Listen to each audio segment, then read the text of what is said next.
All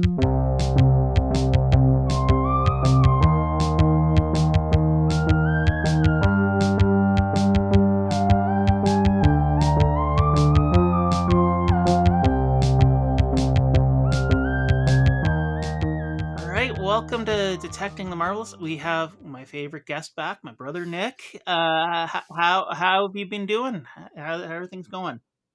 Yeah, really good. I'm glad to be back. I can't wait to talk about what we're going to talk about today. Yeah, and that's Miss Truesdale and the Fall of Hyperborea.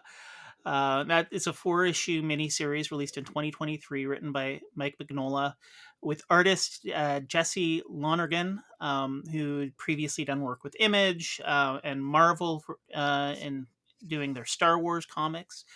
Um, yeah, so what do you think of this comic? Like, just off before we dig into it, how did you enjoy it? I have to say, it's probably one of my favorite Hellboy universe minis in a while. Um, it's I like when they set the stuff. Uh, I like when they go back into the Hyperborea stuff because I find it like Mhm. super interesting. And I'm a huge fan of Jesse Lonergan, so it's fantastic to see his work in like my favorite universe. So I loved it. Awesome. Yeah, Yeah, oh, that's one of the things that I found really interesting. The look and the feel felt very Mike Mignola. Like he did a really good job of capturing the vibe of Hellboy comics while still kind of making it his own. Um, like is which I found really cool because it felt like sometimes like there's that Panya which looks interesting. I haven't read it yet, but I've seen clips or images from it. And it's a much different art style from the rest of the Hellboy universe kind of thing, whereas this didn't feel out of place, if that makes sense. yeah.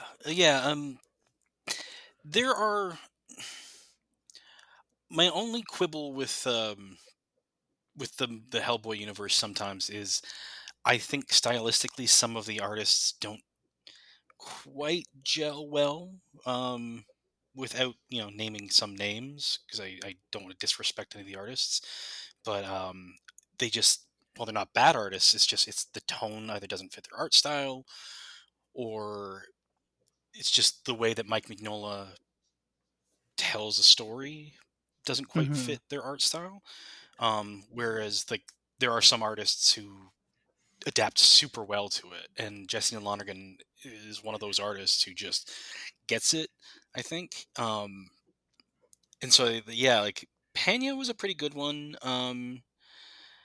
There's been a few like Duncan Fegredo is one of those artists who I think is akin to Mignola the most, but still a Hmm. different enough art style. So when he took over, like with the Wild Hunt and uh, Darkness Calls, like it was almost a seamless transition. And I think Jesse Lonergan is one of those artists again, like who would be a seamless transition from Mignola, even though the art style is worlds apart. It's he gets what Mignola does and he adapts to it well. I think. Yeah. Well, you mentioned you were excited to talk about Hyperborea and the Hyperborean age. So I guess what we can do to educate some of our listeners who might not be familiar, it's more than just a setting. It's actually there's some history behind Hyperborea. So it actually goes back to ancient Greece, and it Hyperborean means to live beyond the north wind. So this is a region of perpetual sunshine, almost like an Eden. It actually means beyond the Boreas, where Boreas is the god of the north wind in ancient Greece. The land was considered divinely blessed with sunny and temperate. And was north of the Riphean Mountains, while others thought Hyperboreans may have actually been a Celtic tribe, and that it was considered by Hecatus of Abdera in 4th century BC to be part of Britain. This was in a text fragment by Diodorus Siculus. So there's some history there, but then it gets weird. Because then we've got Blavatsky, who you brought up, Nick, the co-founder of the Theosophical Society in 1875, a kind of hermetic order that feels very in place with the Hellboy universe. Um, where they combined science, philosophy, mysticism, and had some, I think, might be nowadays problematic ideas about root races. Ye- Uh, yeah. although they were so weird, it's like, okay, I don't know what to like. There were four root races: the ethereal, which was when Earth was still in its magma form; the Hyperboreans, who were actually plant people. They reproduced by budding. Um, the Mhm. the third being the inhabitants of the lost continent of Lemuria, who were the first humanoids, and then the fourth being ancient Atlanteans. But she does sort of tie this back into her mythology. Um, so you also mentioned Hollow Earth. How does that tie in? Oh, it's so Blavatsky's teachings. Unfortunately, well, I mean, she was problematic was a good way to put it.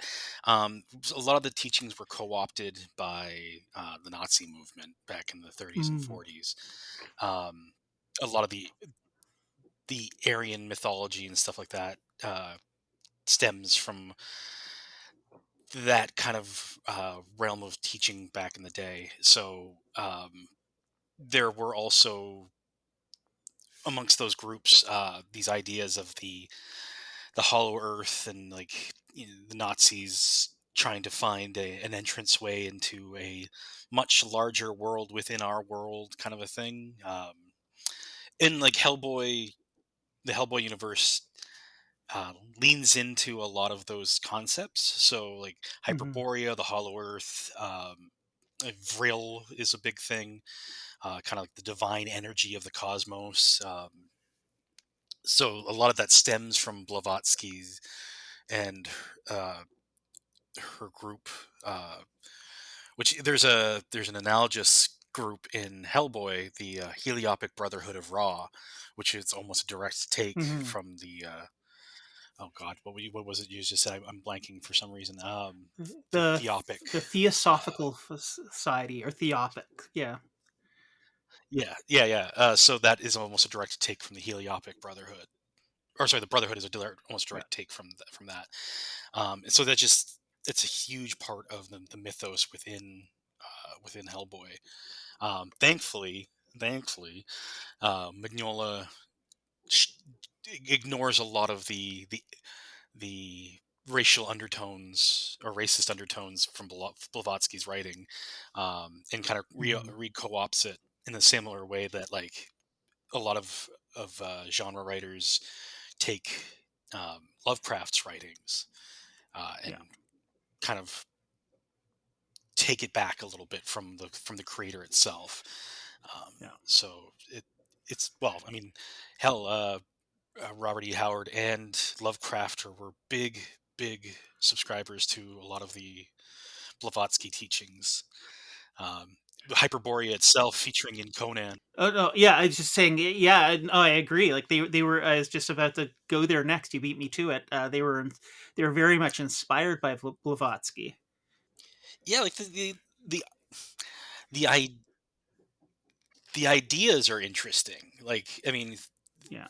the concepts. It's just the I guess her her delivery was somewhat ugh, so to speak. But Yeah. yeah, like I Yeah. mean, like I said, like all of that, especially in Miss Truesdale, um, the Hyperborea is such a big. Well, I mean, it's the main setting, and it's essentially the hmm impetus for all of the Hellboy universe.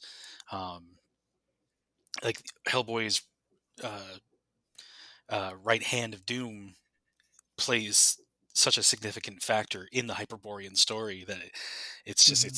it's really cool to see how like I said before, like Mignola was able to kind of co-opt the story and turn it into something I would think a lot more interesting than what Blavatsky herself did. Yeah, yeah. Well, and I mean, and like you said too, it's, the setting.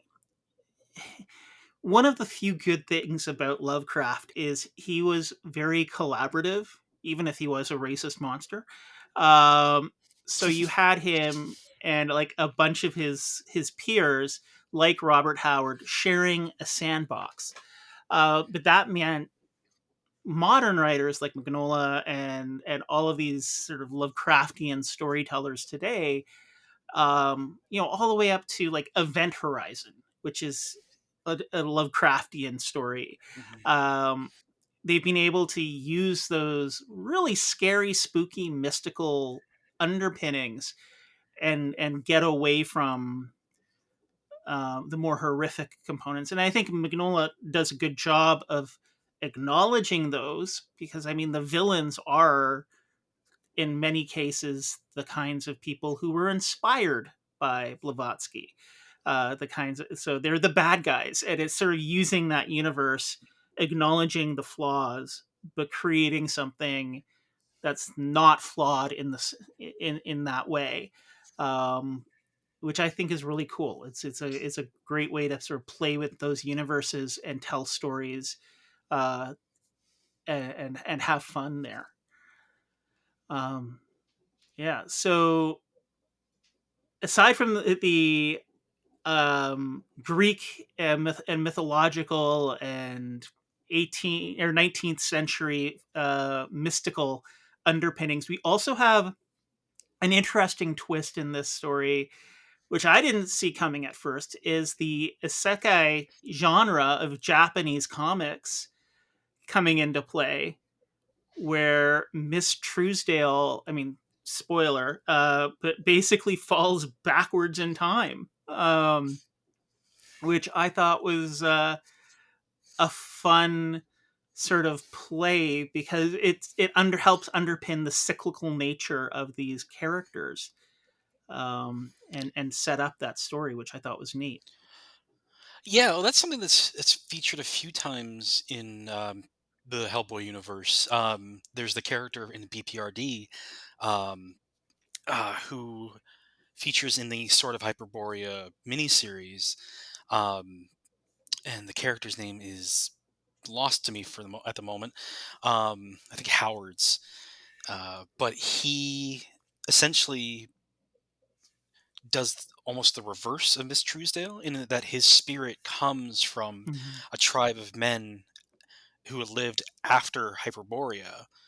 Um, his spirit is pulled to the future, and he becomes key in saving humanity when Ragnarok finally happens.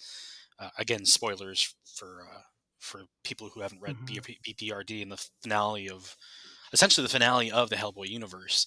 Um, but yeah, that's happened there, and Yeah. then there's also more of that kind of hinted at with Hellboy himself, with the character of Makoma in the Richard Corbin illustrated Hellboy Makoma miniseries, where actually Hellboy does it a few times, where his spirit transfers back in time and he's kind of inhabiting the memories of a different character, but mostly the Makoma one, where he's transported to ancient Africa and relives the tale of a an African hero and his journey.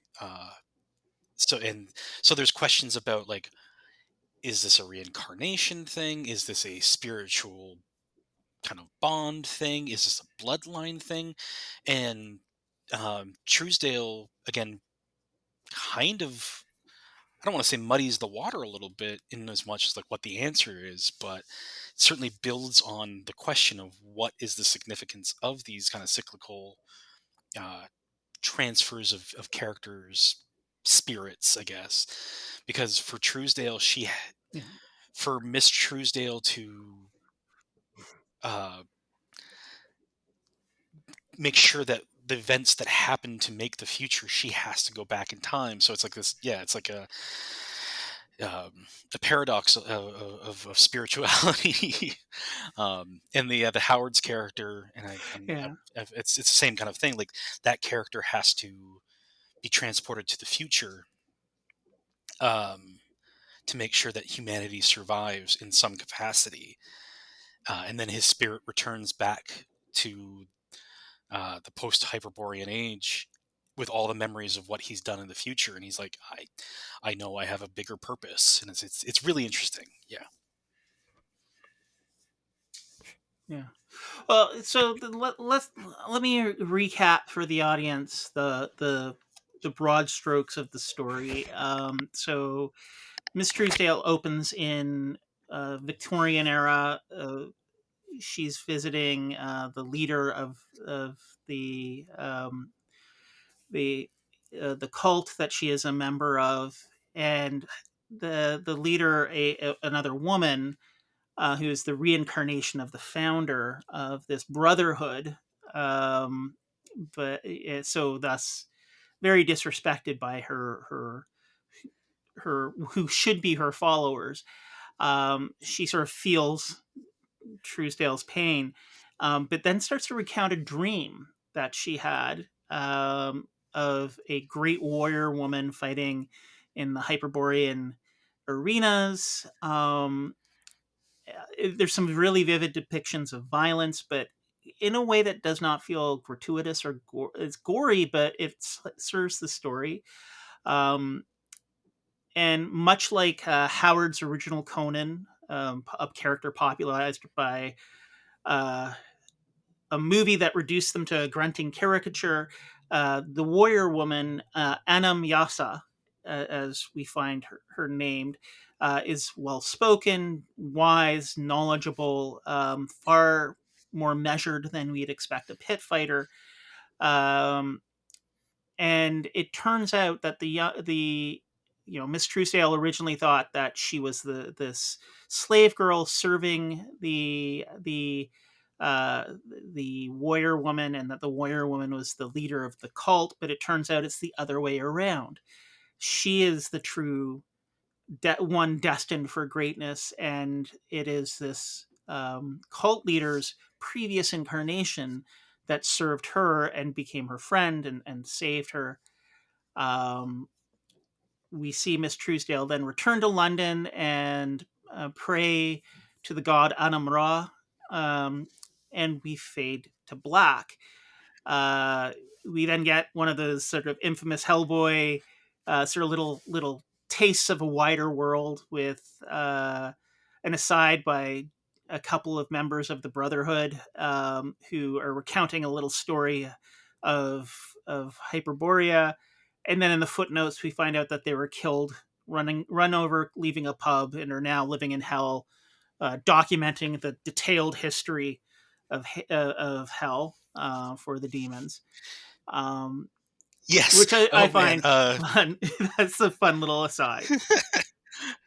Yeah, if I recall, in the end of the Koesh, I can never pronounce it correctly, Kosheki in Hell miniseries, you see the two of them as like skeleton men riding away on an air balloon in Hell, and it's they're such fantastic characters. I would love to have a miniseries of them.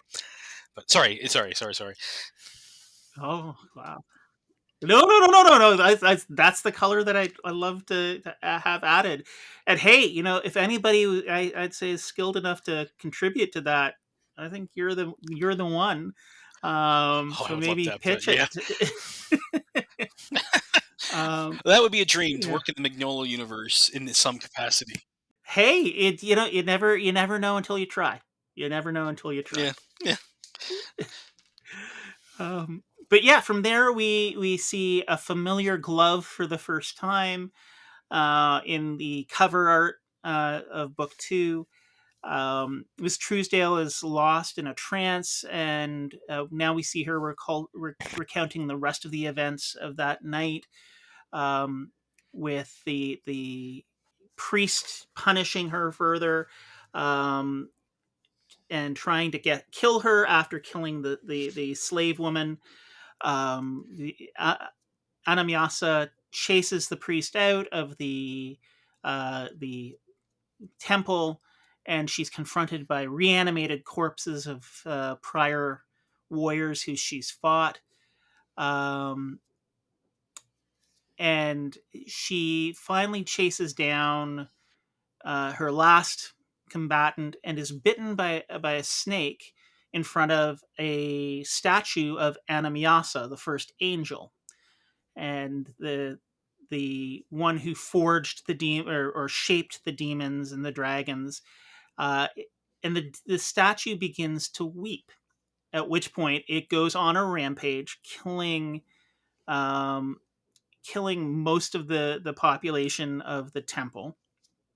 And we close the book out, book two, with Miss Truesdale silent on the floor. We then find out that she has passed away, um, and the the god Amet has resurrected the priest as a punishment, transforming them into a dragon, which then hunts down Anamyasa, who was found by the people and set loose on a river, which kind of the imagery actually kind of reminded me of the painting of Ophelia. I don't know if you remember that, Nick, but there's a painting of Mhm. Ophelia floating in the water. It very much reminded me of that.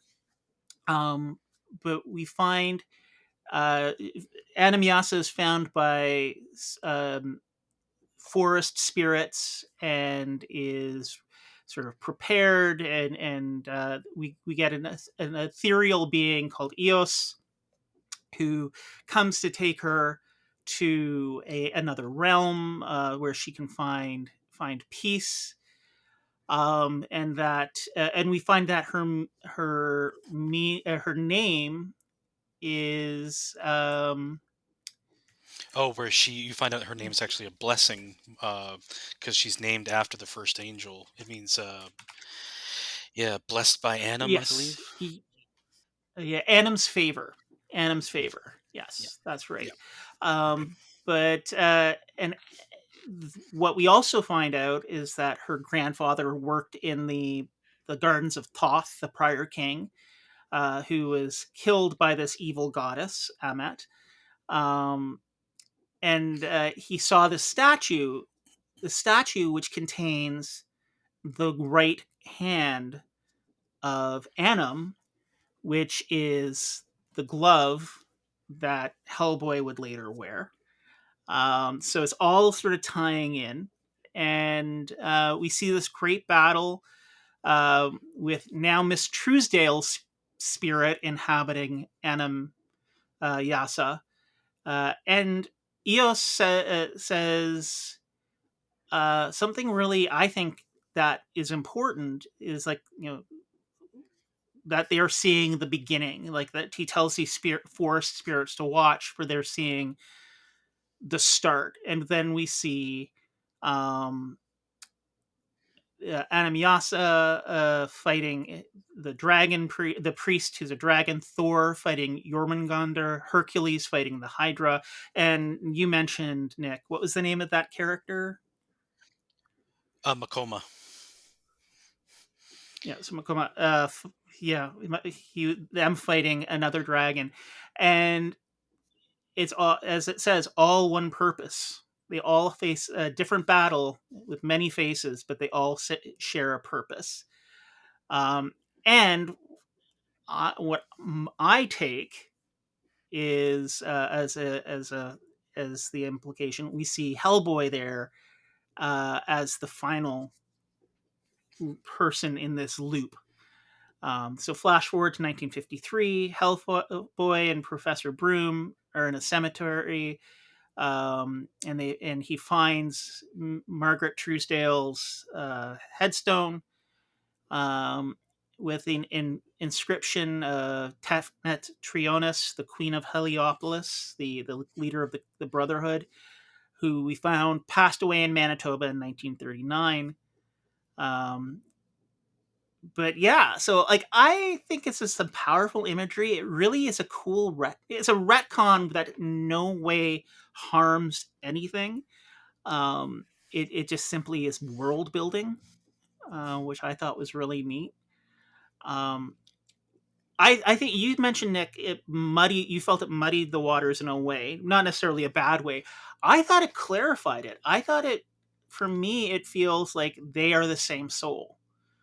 Like Eos was Well, saying, like this is the same entity reincarnating over and over and over again in a cycle, battling this dragon. part of the thing that is more in the Kosheki miniseries and the Giant Robot Hellboy miniseries, those touch on the same Hellboy rebirth pattern, or like whether it's reincarnation or it's the same soul, Mhm. because Hellboy interacts with Kosheki uh, several times, and in the Giant Robot Hellboy miniseries, you see kind of the same pattern of heroes fighting the respective dragons, and Kosheki is in the same kind of lineage as Hellboy.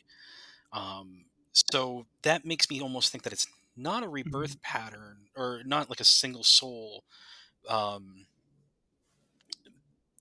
and like not like a reincarnation thing. Um, Also because there's the character. Oh shoot. I'm blanking. I am always blanking. There's another character who's in it that Hellboy exists within the same time frame. Um, Give me one second. I'm gonna look it up here. That kind of undermines Okay. that as well. So I think almost it's almost a lineage thing, more so than a soul thing. Um, so in the Giant Robot Hellboy miniseries, you see Makoma, you see um, obviously Thor. It's the same characters you see in the Miss Truesdale one, but you see several other characters. There's a cowboy who we never met. There's King Arthur, who we know that Hellboy is related to. He's the great great great great however many great grandson Mhm. of King Arthur. Um, but then there's also Howard's from BPRD. That was the one that I was trying to think of. So Okay. it could very well be a soul thing. Mignola hasn't clarified on it, and the thing about Mignola is he doesn't really spoil much. He's very cagey about his answers, so there's no real definitive thing. So there's a lot of speculation amongst kind of the Hellboy fans about what it is exactly. So um, I think I'm it. It could again, it could be the reincarnation thing. I'm thinking it's a bloodline thing, but who knows for sure until there's a miniseries that Yeah. completely answers it. But either way, like there's some Yeah. kind of And I mean, cycle of yeah. heroes. Um, so it's like, Yeah. and that's really interesting because that almost ties into like some kind of like a hero with a thousand faces kind of thing as well. Like where it's just like Yeah. there is an archetype or there's a type of hero that exists within the realm of the Hellboy universe where it's just like because all of them are carrying some kind of like weapon in their right hand where it's like it it could be like whether it's Hellboy's right hand of doom or Miss Truesdale's axe or sorry Adam Yasa's axe or Makoma's hammer or Thor's hammer or Hercules. um, it's just they're very very similar in spirit, so yeah. Yeah. Yeah. And I mean, ultimately, I think the good thing about this is it, even if it's a lineage thing, if it's a shared spirit, or even if it's just simply a shared purpose, it. I mean, we get so used to these, like, I'm a Star Wars nerd. I'm the Palpatines and the Skywalkers and all of that nonsense. Sometimes that greater story is just people sharing a cause, which is Mhm. the call to duty of doing the right thing. Um, which ultimately is the story of Hellboy. He has this destiny that he was forged for, and then he has the people he loves, and he sacrifices himself in a lot of ways to serve those he loves, and sort of go against that which is expected of him by those who would like him to sort of fall into that role. um so yeah, so I mean, and that's, I think, what a power of Mignola's storytelling is. He doesn't paint himself into a corner by saying, "Oh, it's this thing or it's that thing."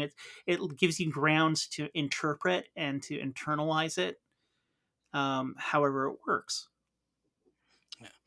And I think that the Mignolaverse is in a really interesting place right now because the story of Hellboy is done.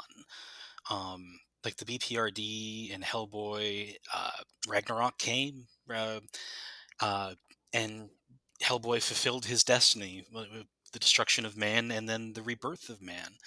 So now they're at a place where they can fill all the Mhm. gaps of what kind of came before and what led to that point. And Miss Truesdale being what it uh, is the impetus for all of it. Like you said, like the statue of Anum comes to life. Mhm. You see the serpent goddess infecting the people of Hyperborea, who eventually the serpent goddess becomes Hecate or Hecate. I can never pronounce that properly.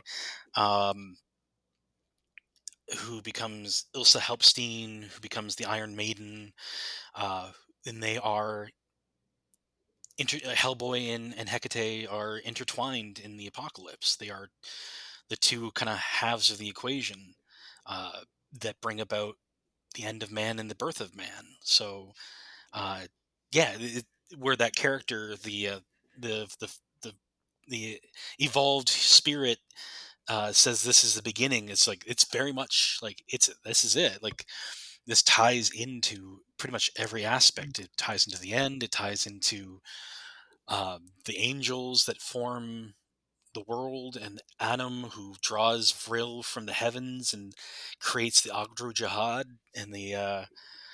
and everything that kind of comes after it. So that's why like this miniseries could on the surface be seen as like a very kind of straightforward barbarian woman fighting a dragon, so to speak. But Mhm. there's parts of it that just kind of elevate it to something that's very significant to the mythos overall, and I think that's what elevates it as a story and as its place in the Mignolaverse. Cool. Well, I think, with that great summation of how it fits in, this is a good place to wrap up. But Nick, is there anything you're reading right now that you'd recommend for folks to pick up or check out? Oh goodness, I'm getting into a lot of books lately. Ultra Mega by James Herron. It's a great kaiju well, not even mini series. It's an ongoing series, but he took a bit of a break after issue 4 because he does majority of the the writing, the art, and all that kind of stuff. So issue 5 is supposed to be coming out in September, and I'm super psyched for that. Um, Our Bones Dust is an actually both of these artists, James Herron and Ben Stenbeck, were both collaborators with Mignola.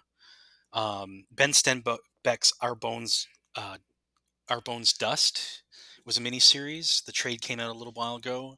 That one's amazing. I can't recommend those two enough. And like always things like Saga. Saga's always great. Yeah, Mhm. not that I'm poo pooing the mainstream Marvel stuff or trying to be all hipster or anything like that, but I think most of the interesting stories right now are coming out of the smaller press. Uh, Jesse Lonergan has an ongoing series or a mini series right now called Man's Beast, and their art is always fantastic. It's like it's a brushwork art, but it has this like super kind of kinetic energy. He has this dynamic panel layouts where it's like there's usually supposed to be like a max of however many panels. I think like the traditional 9 panel is the most you should have on a page. Jesse Lonergan, they do like 12, 15, just a bunch of little tiny panels with a bunch of action. And so if you liked Miss Truesdale and the Fall of Hyperborea, check out Man's Beast, because it's a different type of story, but it is still, sorry, Man's Best, excuse me. Uh, it's still very much their artwork, and it is fantastic. Awesome. Well, yeah, like I've been sort of like, I grew up being a big X-Men fan, and I was so turned off of, like, after that Krakoan age thing sort of snowballed into the beast that it was at the end. I've been finding much more interesting stories elsewhere as well. So yeah, that's awesome. Thanks for the suggestions, and thanks for being on the show. Thanks for having me. Hopefully, you can come back and talk about this. There's a sequel coming up to Giant Robot Hellboy, coming out early 2025. So uh, I would love to talk about that when it comes out, because if you haven't checked out Giant Robot Hellboy, it's Hellboy with kaiju action and 1960s British espionage. It's a crazy one. I mean, you just said three of my favorite things, so we're gonna have to have you back to talk about that and its follow-ups. Thanks, Nick. Sounds good. Sounds good. Thanks for having me, Matt.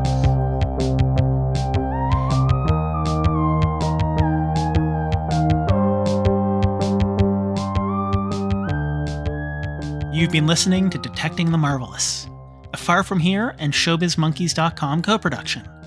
Your producers are Dan Rosen, Matt Erdill, and Shahara Ghaznabi. Music by Glenn Bouchamp, and art by Ben Steamroller. Thanks for listening, and remember, true believers, Excelsior!